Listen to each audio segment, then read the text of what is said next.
Eighties நைன்டிஸ்களோட favourite பெட்டிக்கடை snacks எதுன்னு பார்த்தீங்கன்னா இந்த பொரி உருண்டை. வெறும் வெல்லமும் பொரியும் வச்சு செய்யக்கூடிய இந்த ஸ்நாக்ஸுக்கு ஒரு பெரிய ரசிகர் பட்டாளமே இருக்குன்னு சொல்லலாம். இதை எப்படி செய்யலாம்னு பார்க்கலாம் வாங்க. ஒரு பேக்கெட் பொரி எடுத்திருக்கேன். இதை வெறும் கடாயில் போட்டு உடனே எடுத்துருங்க. கொஞ்ச நேரம் வச்சிங்கனாலும் அடி பிடிச்சிரும், அதுக்காக தான்.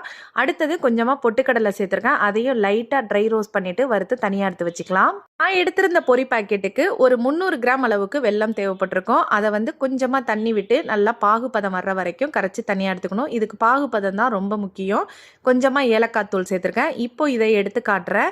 இந்த மாதிரி கரையக்கூடாது, இன்னும் திக்காக வரணும். நல்லா உருட்டுனீங்கன்னா உருட்டு பதம் அதை நீங்கள் தட்டில் போடும்போது ஒரு சவுண்டு கேட்கணும். அதுதான் இதுக்கான பதம். இப்போ நான் உருட்டியிருக்கேன், எல்லாம் ஒன்று சேர்ந்து வந்திருக்கு. இதுதான் இதோட பதம். இப்போ நம்ம வறுத்து வச்சிருக்க பொரியை இதோட சேர்த்துக்கலாம்.